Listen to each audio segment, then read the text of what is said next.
I'm really having a hard time comparing headphones that are this close.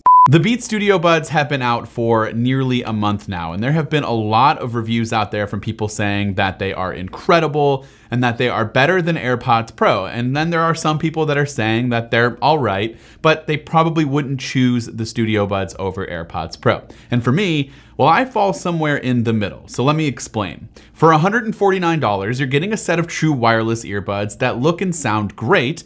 They fit pretty well, at least for me, and they offer active noise cancellation and transparency modes just like AirPods Pro.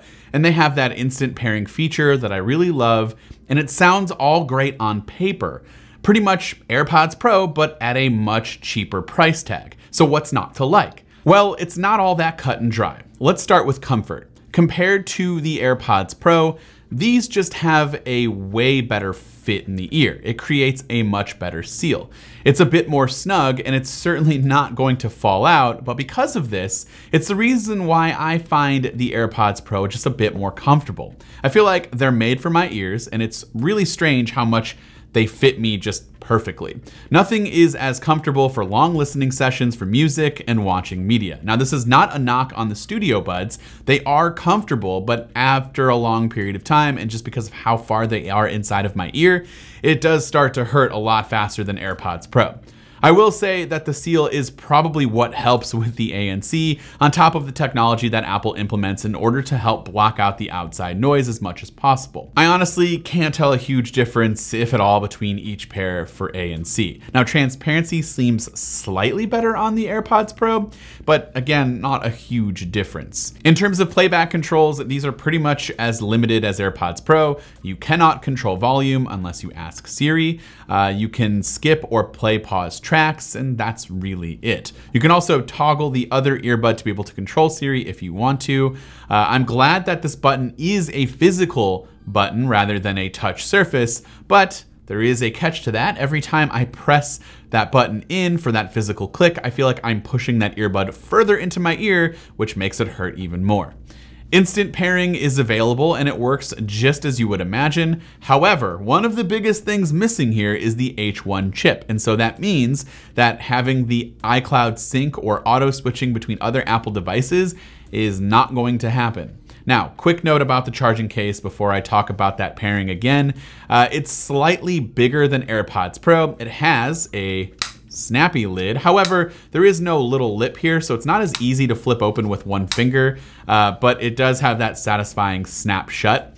And it does store the AirPods or the Studio Buds in each slot via magnets, just like the AirPods Pro. The button to reset or pair with another device is located right between each earbud, and the case also offers an additional 10 to 16 hours depending on whether you're using ANC or not, with the earbuds themselves offering 5 hours with ANC on and 8 off. So in total, you can expect roughly 15 to 24 hours of battery life, depending on whether you have ANC on or ANC off. Now, the good news is if you're an Android user, these will probably be the closest thing you'll get to an AirPods Pro style experience on Android. The Studio Buds have a quick pairing mode for Android too, which actually prompts you to download the Beats app, and then you basically are automatically connected, and you can do the same things and toggle the same features that you would on iPhone, just now on your Android device. I kind of wish that you could adjust the EQ on both platforms, but that feature is not available. Now, for $149, these are probably going to be my go-to earbuds for Android devices. Now, the recently released Pixel Buds are only $99, and they do sound fantastic, but it lacks ANC. And I suppose if you're a Samsung user, then you're probably yelling at me right now thinking, how could I say these are the go-to for Android devices?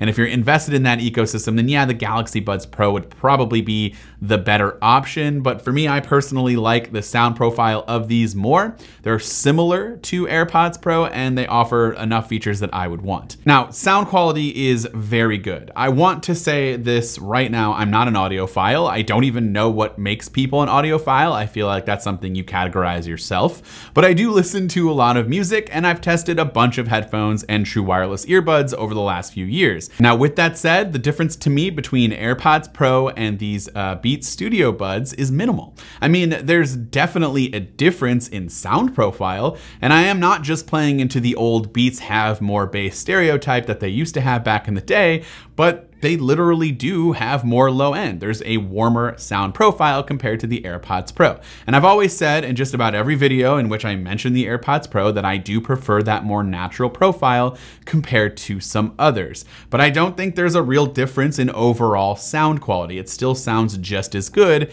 but if you prefer more low end, then you're gonna wanna check these out. And it's pretty crazy to think about these two having a very minimal difference in sound quality when you think about the price point of each of these headphones. So yeah, I mean, aside from the fact that there's really no in-ear detection with the Studio Buds, there is no H1 chip, so you won't get the seamless cross-device switching between Apple devices. These really are a good middle ground between regular AirPods and AirPods Pro at a really good price point. So I definitely recommend them over pretty much a lot of other in-ear headphones, especially at this price point or even cheaper. And even though they might be cheaper, they're probably not going to sound as good.